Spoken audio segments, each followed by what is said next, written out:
On the night of Saturday, March 7, 2026, the war entered new territory. Israeli warplanes struck deep into Iran's capital region, hitting 5 oil facilities across Tehran and neighboring Alborz province, 4 oil storage depots, and 1 oil production transfer center. Went up in flames. The pillars of fire burned so bright they could be seen as a glow against the night sky, a terrifying sight for residents who watched from their windows or captured the scene on their phones. The strikes marked a turning point in the conflict. Until that night, the war had spared civil industrial facilities. This was the first time such sites were deliberately targeted. The Israeli military defended the decision, stating that the fuel depots served Iran's armed forces, and that the regime distributed fuel through these facilities to military consumers across the country. But the distinction between military and civilian infrastructure had now become blurred. 4 people lost their lives in the attacks. 2 were tanker drivers working at the transfer center. The others were facility personnel caught in the inferno. Iran's national Iranian oil products distribution company confirmed the deaths and acknowledged damage to the facilities, though fire crews eventually brought the blazes under control. The aftermath was grim. By morning, thick black smoke blanketed Tehran. Residents awoke to darkness.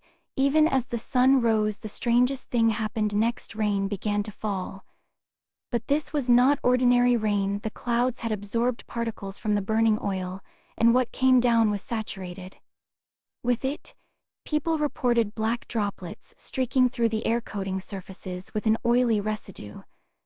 The Iranian Red Crescent warned that the rain was highly acidic and dangerous, potentially causing skin burns and severe lung damage. Environmental authorities urged everyone to stay indoors. The war had come home to Tehran in a way no one had quite anticipated. Sunday morning brought something no one in Tehran had ever witnessed before.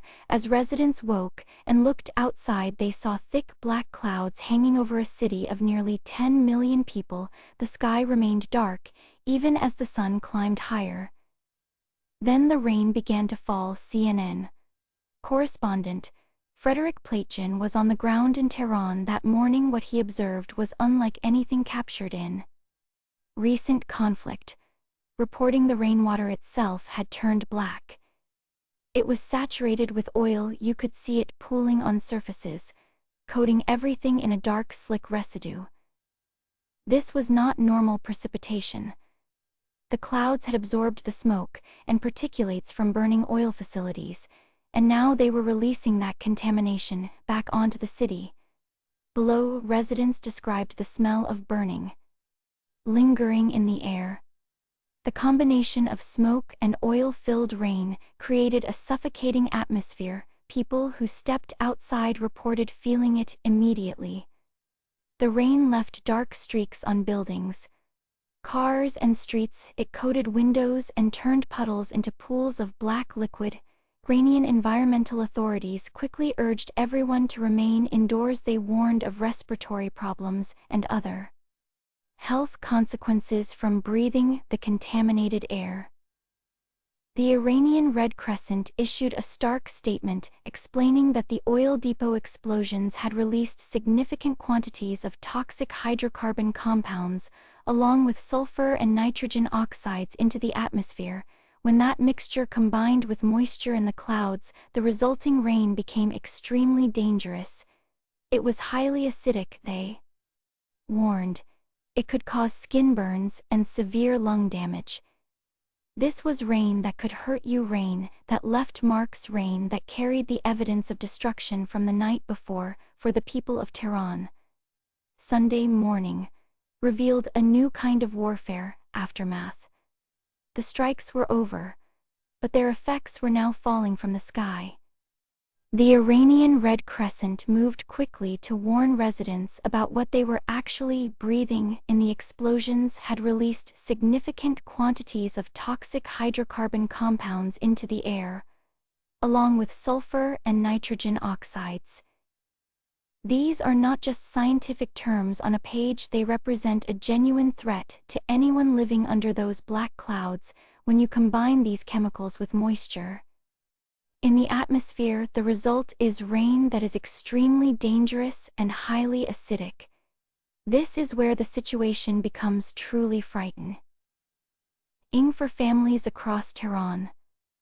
The Red Crescent explicitly warned that this acidic rain can cause skin burns and severe lung damage. Think about what that means for a city of nearly 10 million people: children walking to school, elderly residents running errands, anyone caught outside without protection. The rain falling on Tehran was no longer just water mixed with oil. It had become a chemical hazard that could scar lungs and burn skin on contact. Environmental authorities took the unusual step of urging everyone to remain indoors. This was not a suggestion. It was a desperate attempt to prevent a wave of respiratory problems from overwhelming hospitals already stretched thin by the conflict. Stay inside, keep windows closed, avoid any unnecessary exposure to the air outside. These were the instructions being broadcast across the city for residents of Tehran. The war had now entered their bodies. The toxins released by those burning oil facilities would not respect property lines or bomb shelters. They would travel on the wind, mix with the rain, and settle into the lungs of anyone who breathed too deeply. This is the hidden toll of modern warfare. The strikes may have lasted only minutes, but the health consequences could linger for years. Israel offered a clear rationale for why these particular facilities were chosen. The Israel Defense Forces issued a statement explaining that the fuel depots served Iran's military infrastructure directly. According to their assessment, the military forces of the Iranian regime made frequent and direct use of these fuel tanks to operate military infrastructure throughout the country. The facilities were not simply civilian gas stations or commercial storage sites. Instead, Israel claimed they functioned as distribution points, channeling fuel to various military entities across Iran. This framing mattered because it positioned the strikes as legitimate military operations rather than attacks on purely civilian infrastructure. The IAEA described the operation as an additional step in deepening the damage to the military infrastructure of what they called the Iranian terror regime. The language was deliberate and pointed by emphasizing the military function of these fuel depots. Israel was making a case that these were valid targets under the laws of armed conflict, even though they appeared to be civilian industrial facilities on the surface. The strategic logic here is worth examining. Energy distribution networks are essential to any military operation. Vehicles need fuel, generators need fuel, supply lines depend on it. By targeting the infrastructure that moves fuel from storage facilities to end users, Israel was attempting to degrade Iran's ability to sustain military operations. It is an approach that goes after the logistical backbone rather than just weapons or bases. The goal is to create cascading effects that make it harder for the Iranian military to function effectively over time.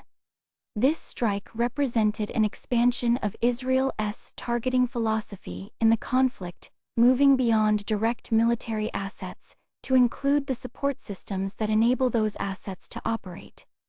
The economic shockwaves rippled outward from Tehran almost immediately. By Friday's market close, Brent crude had surged 8.5%, settling at $92.69 a barrel. The US benchmark climbed even more dramatically, jumping 12.2% to reach $90.90. These were the highest price levels seen since 2023. And they told a story that traders understood all too well. Energy markets do not handle uncertainty well. And this conflict had introduced uncertainty on a massive scale. What made this particular spike so unsettling was the context. Just a week earlier, oil had been trading near $70 a barrel. The suddenness of the climb caught many analysts off guard. This was not a gradual adjustment to changing conditions.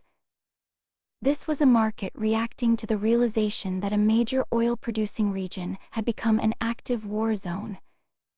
Iranian Parliament Speaker Mohammad Bagher Kalibaf made the stakes clear in a statement that resonated far beyond Iran's borders. He warned that if the war continues on its current trajectory, there would be neither a way to sell oil nor the ability to produce it. His words carried the weight of someone describing not just a national crisis, but a global one. The implication was unmistakable. A prolonged conflict threatened to remove Iranian oil from world markets entirely. The consequences would not stay contained within the Middle East. Oil prices touch everything from the cost of gasoline at the pump to the price of goods shipped across oceans. Manufacturing depends on energy, transportation depends on fuel. The global economy runs on petroleum products in ways that are difficult to escape, even for nations that produce none of their own. Kalibaf's warning about Netanyahu's delusions affecting the entire world was not mere rhetoric. It was an acknowledgement that the pain would spread, and that no region would remain untouched by decisions made in the heat of war. Iran did not wait long to respond. By Sunday, the Revolutionary Guards Corps had launched retaliatory strikes against two Gulf neighbors that host American military forces. The targets were chosen carefully, and the message was unmistakable. In Kuwait, drones struck fuel tanks at the international airport. Fire crews managed to bring the blaze under control, and officials reported no significant injuries. But the Kuwaiti military described the attack as a direct targeting of vital infrastructure. The choice of an airport was deliberate. It was both a practical target and a symbol of Kuwait's connection to the outside world. Bahrain faced a different kind of attack. An Iranian drone damaged a water desalination plant on the island. Bahrain's Interior Ministry accused Tehran of randomly targeting civilian infrastructure. The distinction mattered. A desalination plant provides drinking water to the population. It has no military function. By striking such a facility, Iran demonstrated that it was willing to hit targets that affect ordinary people going about their daily lives. Both Kuwait and Bahrain are small states with limited military capacity compared to Iran. They also host United States military bases. The Iranian Revolutionary Guards Corps made clear in its statements that these attacks were retaliation for what Tehran sees as American and Israeli aggression. The message to Gulf leaders was blunt: if you allow American forces to operate from your territory, you become a target yourselves. For the residents of Kuwait City and Manama, the strikes brought the war home in a new way. Until now, the fighting had seemed distant, something happening in Tehran or Tel Aviv. Now drones were appearing in their own skies, and fire was burning at their own airports and water plants. The conflict that had consumed Iran and Israel was spreading outward, drawing in neighbors who had hoped to stay on the sidelines.